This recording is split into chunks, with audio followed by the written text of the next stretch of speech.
जैसे कि मैंने पहले भी वीडियोस बनाए हुए हैं कि आजकल फ्रॉड स्कैम सब बहुत बढ़ गए हैं। पुलिस की वर्दी में पहन के लोग आ जाते हैं घर पे, फ़ोन करते हैं। ये सब बहुत कुछ चल रहा है। मैं अभी कल का ही मेरा खुद का किस्सा बताती हूँ। कल मेरी माँ को, मेरी मदर को एक कॉल आई, व्हाट्सअप कॉल, और उनको बोल रहे हैं कि आपका बेटा हमारी कस्टडी में है, और आप जल्दी से आप आ जाइए, आप 50,000 रुपये दे दीजिए।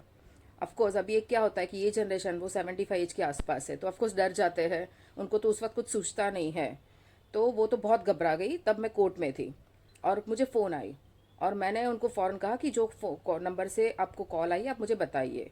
देखिए, यहाँ पे कभी भी कुछ ऐसे होता है ना, तो उस वक्त हड़बड़ाना नहीं चाहिए। मैं सभी से मैं निवेदन करती हूँ, ऐसे ही टाइम पे ना बहुत सूझबूझ की, शांति की, अगर आपका दिमाग नहीं चल रहा है होता है उस वक्त बहुत परेशान होते हैं इंसान, तो आप किसी अपने वेल विशर जिनको नॉलेज है आप उनसे कांटेक्ट करिए। अभी मुझे मेरे पास कॉल आई, उन्होंने मुझे नंबर दिया, तो वहाँ पे नंबर, वो मतलब परेशानी में उन्होंने नंबर दूसरा दे दिया, और वो नंबर निकला गुजरात का। तो मैंने कहा नंबर तो गलत है। उसके बाद फिर ऑफकोर्स पहली बात तो, आपको नंबर कहाँ से आता है? व्हाट्सअप कॉल आता है, तो सबसे पहले वो प्रॉपर चेक करिए। व्हाट्सअप कॉल ज़्यादातर पुलिस वाले नहीं करते हैं। सेकंड, जब भी वो कॉल करते हैं तो आपको बताते हैं कि मैं ये पुलिस स्टेशन से बोल रहा हूँ या बोल रही हूँ, तो अपने पुलिस स्टेशन का नाम वो ज़रूर बताते हैं। थर्ड, वो कभी भी पैसे की डिमांड फ़ोन पे कभी नहीं करेंगे, ये चीज़ हमेशा ध्यान रखिए। और उनका फोर्थ, वो अपना नाम भी प्रॉपर बताते हैं। तो उनका पुलिस स्टेशन बहुत ज़रूरी है, उनका प्रॉपर आप उस तरह से बात करके फिर ही आप आगे चलिए। ठीक है। अभी यहाँ पे क्या हो गया कि उन्होंने कॉल की, फिर उन्होंने मुझे उनका, मैंने कहा स्क्रीनशॉट भेजो। अब क्या होता है, एक तो वो जनरेशन को, उनको ज़्यादा टेक्नोलॉजी समझ में नहीं आती, बट उनकी फ्रेंड साथ में थी तो उन्होंने मुझे स्क्रीनशॉट भेजा। स्क्रीनशॉट यहाँ पे अटैच करूँगी। स्क्रीनशॉट पे ऊपर था कोड +92। अब ये भी छोटी छोटी चीज़ें ना हमें देखनी है कि ये इंडिया का नंबर नहीं है, ये +92 पाकिस्तान का कोड है। तो ये कहाँ से कॉल आ रही है वो भी बहुत इंपॉर्टेंट है। बट वो डर गई, क्योंकि क्या है कि जो उनको कॉल आई थी तो वहाँ पे जो डीपी प्रोफाइल जो मतलब डिस्प्ले हो रहा था वो पुलिस की वर्दी का था। पुलिस के वहाँ पे उनका नाम भी कुछ विजय करके लिखा हुआ था। तो ऑफकोर्स वो तो सिर्फ जब फोटो देखते तो वो डर ही जाते कि अरे ये तो पुलिस का फ़ोन है। और ये तो ठीक है, फ़ोन की बात है, मैंने अपने पहले वीडियो में भी बताया हुआ है कि फ़ोन तो छोड़ो, वो इस तरह से आपको लाइव कॉल भी करते हैं पुलिस की वर्दी में, और आपको बोलते हैं कि आप अरेस्ट हो गए हो करके।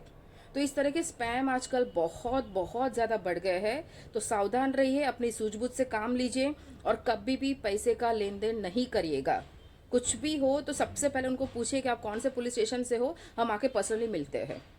और ये मतलब बहुत ही एक अजीब है। मेरी अपनी मतलब सारी गवर्नमेंट से, अपनी मिनिस्ट्री, सभी से रिक्वेस्ट है कि हमारे डेटास जो आपके यहाँ पे एक सिक्योरिटी के तौर पर है, खास करके आधार कार्ड के जिसमें सब कुछ है, तो वो यहाँ पे इतना लीक आउट कैसे होता है? हमारा नाम, फ़ोन नंबर, एड्रेस, सब कुछ लीक आउट होता है। अब आप खुद सोचिए, पाकिस्तान से फ़ोन आ रहा है, और जबकि उनको मतलब शक की गुंजाइश क्यों नहीं लगी? क्योंकि जब पाकिस्तान से वो फ़ोन आया और उन्होंने कहा कि आप अपने इसकी नाम भी बताया, और बोला आप उनकी नानी बोल रही हो ना, तो ऑफकोर्स किसी को डाउट पहली बार में तो आए ही नहीं। अभी उनको कैसे पता कि मेरा बच्चे का नाम क्या है और ये उसकी नानी लगती है?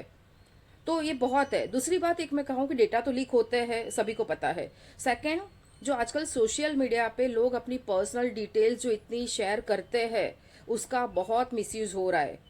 मैं मानती हूँ सोशल मीडिया, बट उसका इतना भी आप मत करिए कि जिसकी वजह से आपकी ही जिंदगी पे, आपकी अपने किसी की लाइफ के लिए परेशानी खड़ी हो जाए। तो थोड़ा इस बात का ध्यान रखिए जब भी आप भी कुछ पोस्ट करते हो। आजकल लोगों को क्या है, सुबह उठे, मैं अभी उठे, उसका पोस्ट डाल दिया। तो ठीक है, आपका वो आपकी अपनी इंडिविजुअल चॉइस है, बट इसके आगे नेगेटिव कॉन्सिक्वेंसेस क्या हो सकते हैं, थोड़ा आप उसका भी ख्याल रखिए। आपकी खुद की लाइफ के लिए भी, आपके अपने आपके साथ जुड़े हुए लोगों के लिए भी। ये एक कॉल, एक गलत आपका कुछ चीज़ें, मतलब जिंदगी पूरी कितनी परेशानी में डाल सकती है सबकी। तो इसका थोड़ा सा ध्यान रखिए, सावधान रहिए। आजकल ये सब फ्रॉड, मैं बार बार कहती हूँ, आजकल ये सब फ्रॉड स्पैम बहुत बढ़ गए हैं। कोर्ट रूम में जगह नहीं है, इतनी इतनी फाइलें आ रही है, इतने केसेस आजकल बढ़ रहे हैं, पुलिस स्टेशन में परेशान हो गए। तो थोड़ा तो हमारी हमारी एज बीइंग अ सिटीजन, एक बीइंग एन इंडिविजुअल, हमारी खुद की भी रिस्पॉन्सिबिलिटी बनती है। सारी रिस्पॉन्सिबिलिटी पुलिस डिपार्टमेंट की या कानून की नहीं होती है। तो थोड़ा हमें भी उसमें सहयोग करना चाहिए, हमें भी अलर्ट रहना चाहिए।